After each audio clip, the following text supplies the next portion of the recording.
ನಮಸ್ಕಾರ ಸರ್. ಇವಾಗ ಕಾಂಗ್ರೆಸ್ ಸರ್ಕಾರ ಗೆದ್ದ ಮೇಲೆ ಅಧಿಕವಾಗಿ ನಿಮ್ಮ ಮತಗಳಿಂದ ಅವರು ಎಲೆಕ್ಷನಲ್ಲಿ ಗೆದ್ದಿದ್ದಾರೆ. ಆದರೆ ನಿಮಗೋಸ್ಕರ ಕಾಂಗ್ರೆಸ್ ಸರ್ಕಾರ ಏನೆಲ್ಲ ಒಂದು ಉತ್ತಮವಾಗಿ ಮಾಡಿದೆ ಅಂತ ಹೇಳ್ತೀರಾ? ನೋಡಿ, ಏನಂದರೆ ಮೊದಲು ಬಿ ಜೆ ಪಿ ಸರ್ಕಾರ ಇರೋವಾಗ ಅವರು ಒಂದು 5 ಮಾತು ಮುಸ್ಲಿಂ ಸಂಘಟನೆ ಮುಂದೆ ತಗೊಂಡ್ಬಂದಿದ್ರು. ಏನು, ಹಿಜಾಬು 4% ತೆಗ್ದಾಯಿತು, ಮುಸ್ಲಿಂ ರಿಸರ್ವೇಷನ್ನು, ಹಲಾಲ, ಇದಂತ ಒಂದು 5 ವಿಷಯ ಇತ್ತು. ಇವರು ಬರೋ ಮುಂಚೆ ಏನು ಹೇಳ್ತಾಯಿದ್ರು, ಕಾಂಗ್ರೆಸ್ ಪಕ್ಷ, ನೀವು ಎಲ್ಲ ನಮ್ಮ ತಗೊಬರ್ರಿ, ನಮ್ಮ ಪಾರ್ಟಿ ಬಂದಮೇಲೆ ಎಲ್ಲ ತೆಗ್ದಾಕ್ಬಿಡ್ತೀವಿ. ಆ 5 ಮಾತಿನಲ್ಲಿ ಒಂದು ಮಾತು ಮೇಲೂ ಅವ್ರು ನಡೀಲಿಲ್ಲ. ಮತ್ತು ನಾವು ನೋಡಿದ್ರೆ ಪಾರ್ಲಿಮೆಂಟ್ ಬಂತು, ಅದು ಬಿಟ್ಟಾಯಿತು, ಪಾರ್ಲಿಮೆಂಟ್ ಆಗಿಬಿಡಲಿ ಅಂತ ಅದು ಹೋಯ್ತು. ಅದು ಆಗಿಬಿಟ್ಮೇಲೆ ಮತ್ತೆ ನಾವು ಜಿ ಪರಮೇಶ್ವರ್ ಅವ್ರಿಗೆ ಮತ್ತು ಡಿ ಕೆ ಶಿವಕುಮಾರ್ ಅವ್ರಿಗೆ ನಾವು ನಮ್ಮದು ಸದಾ ಇತಿಹಾಸ ಅಂತ ಒಂದು ತಂಜೀಮ್ದು ಸಂಘಟನೆ ಇದೆ.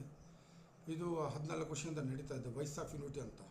ನಾವು ಎಲ್ಲ ಜಾತಿಗಳು ತೊಗೊಂಡು ಹೋಗ್ತಾ ಇರೋದು, ಬರೋ ಮುಸ್ಲಿಮ್ದಲ್ಲ. ಹೋಗ್ಬಿಟ್ಟು ಅವ್ರಿಗೆ ಪ್ರಶ್ನೆ ಮಾಡಿದ್ವಿ, ಏನಪ್ಪ ಈ ಥರ ನೀವು ಹೇಳಿದಾರಲ್ಲ, ಒಂದು ಆಗಲಿಲ್ಲ ಅಂತ ಹೇಳಿದ ಮೇಲೆ ನಾವು ಇದು ನೋಡ್ತೀವಿ ಅಂತ ಹೇಳಿಬಿಟ್ರು. ಅದು ಮುಂದೆ ಆ ಕೆಲಸ ನಡೀಲಿಲ್ಲ. ನಾವು ಆಯ್ತಪ್ಪ, ಸುಮ್ಮನೆ ನಡೀಲಿ, ಎಷ್ಟು ದಿವಸ ನಡೀತದೆ, ಇವತ್ತು ಮುಂದೆ ನೋಡ್ಕೊಳ್ಳೋಣ ಅಂತ ನಾವು ಸುಮ್ಮನೆ ಆಗಿದ್ದೀವಿ. ಆ ಮಾಜಿ ಚೇರ್ಮನ್ ಇತ್ತಲ್ಲ, ಅವನೇ ಗಿಲಾಸ್ನಲ್ಲಿ ಅದು ಹಾಕ್ಕೊಡ್ದು ಹಂಗಂತ ಟೇಬಲ್ ಮೇಲೆ ಹೊಡೆದು ಅವನು ಮಾಡಿದ್ದಾನೆ. ಅದು ಗೊತ್ತಾಯಿತು ನನಗೆ. ಸರಿ, ಸುಮ್ಮನೆ ಆಗಿದ್ರು. ಮತ್ತೆ ಒಂದು ಲಾಸ್ಟ್ ಟೈಮ್ ಒಂದು ಮೀಟಿಂಗ್ ಇತ್ತು. ಆ ಮೀಟಿಂಗ್ನಲ್ಲಿ 11 ಜನನಲ್ಲಿ ಯಾರೋ ಒಬ್ಬರು ಇಬ್ಬರು ಮಿಸ್ ಆಗ್ತಾರೆ, ಓಕೆ. ಬಟ್ 11 ಜನ ಒಳಗೆ ಯಾರೂ ಬಂದಿಲ್ಲ, ಬರೀ 3 ಜನ ಇದ್ದರು.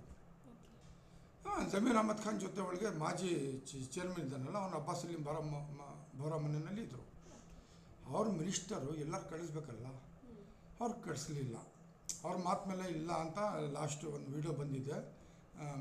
ಮಾಜಿ 2 ಟೈಮ್ಸ್ ಅವನು ಚೇರ್ಮನ್ ಇದ್ದರು, ಖಾಲಿದ್ ಅಂತ.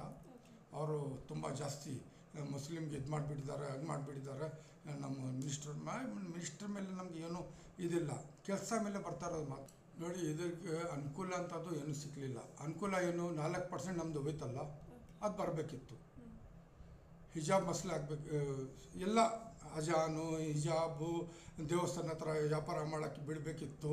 ಇದೆಲ್ಲ ನಮ್ದು ಇತ್ತಲ್ಲ, ಅದೆಲ್ಲ ರಿಟರ್ನ್ ಬರಬೇಕಿತ್ತು. ಅದಂಥದ್ದು ಯಾವುದೂ ನಮ್ಮ ಹತ್ರ ಬಂದಿಲ್ಲ.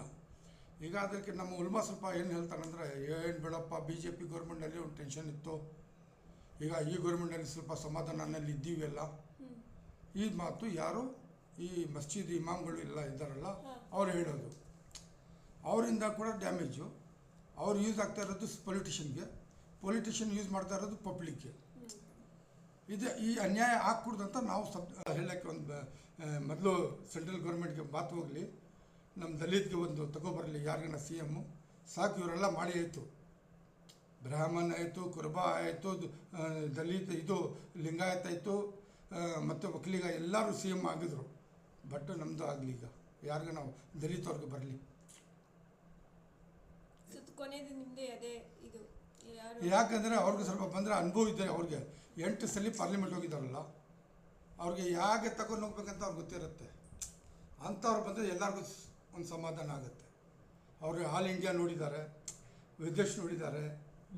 ಅಂಥವ್ರು ಬಂದರೆ ನಮ್ಮ ರಾಜ್ಯಕ್ಕೆ ಎಷ್ಟು ಒಳ್ಳೆಯದಾಗತ್ತೆ ಅಂತ ನನಗೆ ಒಂದು ಇದಿದೆ.